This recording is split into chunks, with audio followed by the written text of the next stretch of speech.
இருந்தாலும் இந்த ஆவணப்படத்தை பார்த்தபோது என்னுள் எழுந்த நினைவுகளை உங்களோடு பகிர்ந்து கொள்ள வேண்டும் என்று நினைக்கின்றேன். இந்த இந்திய எதிர்ப்பு போராட்டமானது 1965 உச்சகட்டத்தை அடைந்தது. இலக்குவனாருடைய தலைமையிலே மாணவர்கள் பெரும் போராட்டத்தை நிகழ்த்தினார்கள். அந்த ஆண்டில் நான் தஞ்சை சரஸ்வதி கல்லூரியிலே ஆசிரியராக பணியாற்றி வந்தேன். சரஸ்வதி கல்லூரி மாணவர்கள் எல்லாம் அந்த போராட்டத்தில் கலந்து கொண்டார்கள். நாங்களும் ஆசிரியர்களாகிய நாங்களும் கலந்து கொண்டோம். அன்று விடுமுறை என்று கேட்காமல் நாங்கள் யாரும் கல்லூரிக்கு செல்லவில்லை. ஆனால் அந்த கல்லூரி முதல்வர் என்ன பண்ணினார், ஒரு குறும்புத்தனம், அவர் பெயரில் சொல்ல நான் விரும்பவில்லை. என்ன செய்தார், இந்த எங்களுடைய ஃபைனல் அந்த சர்வீஸ் சர்டிபிகேட்டில் எல்லாம் இவர்களெல்லாம் விடுப்பு எடுக்காமலேயே வேலைக்கு வராது இருந்து விட்டார்கள் என்று எழுதிவிட்டார். அது கடைசி வரை இன்னும் என்னுடைய அந்த பணி இதில் அந்த இது இருக்கிறது. இவரை எழுத்ததையும் இவர் விடுமுறை எடுக்காமலேயே விடுமுறை கேட்காமலேயே இந்த மாதிரி செய்தார் என்று இருக்கிறது.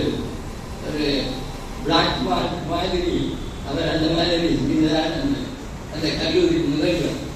இந்த போராட்டத்தின் போது அந்த மாணவர்கள் கடுமையாக போராடினார்கள். சொல்லலாமா என்று எனக்கு தெரியவில்லை. ஒரு மாயவரம் பாசஞ்சர் அங்கே அந்த தஞ்சை ஜங்ஷனில் இருந்தது. அதை அந்த மாணவர்கள் இறங்கி போய் கொடுத்து வந்துவிட்டார்கள். அந்த மாதிரியான நிகழ்ச்சிகள் எல்லாம் இந்த இந்திய எதிர்ப்பு போராட்டத்தின் போது நடந்தது. அடுத்து இலக்குவனாரை பற்றி நான் சொல்லியே ஆக வேண்டும். ஒரு சங்க இலக்கியத்தை பற்றி பேசினார். இலக்குவனார்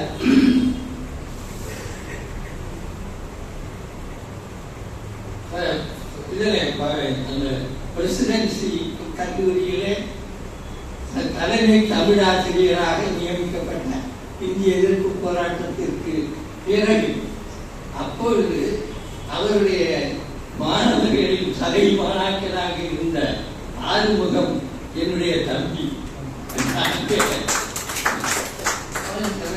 தமிழ் முதுகலை அறிவதற்காக இருந்தார். அப்பொழுது நடந்த நிகழ்ச்சிகளை எல்லாம் அவன் என்னிடம் சொல்லுவான், நினைவு கூறுவான். முதல் வகுப்பு வந்தவுடனே இலக்குவனார் கேட்டார், இங்கே என்ன ஆப்ஷனல் சப்ஜெக்ட் வைத்திருக்கிறார்கள் கல்லூரியில். ஆப்ஷனல் சப்ஜெக்ட்ஸ் என்றால் அவர்கள் எல்லாம் சொன்னார்கள், இந்த கல்லூரியில பக்தி இலக்கியத்தை வைத்திருக்கிறோம் என்று சொன்னார்கள். பக்தி உடனே பக்தி இலக்கியம் வேண்டாம், அது சங்க இலக்கியம் இருக்கிறது.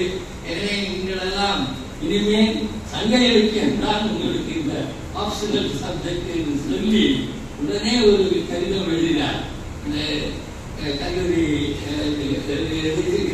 பல்கலைக்கழக ரெஜிஸ்ட்ரார் பதிவாளருக்கு ஒரு கடிதம், இனிமேல் இங்கு ஆப்ஷனல் சப்ஜெக்ட் சங்க இலக்கியம் என்று சொல்லிவிட்டார்.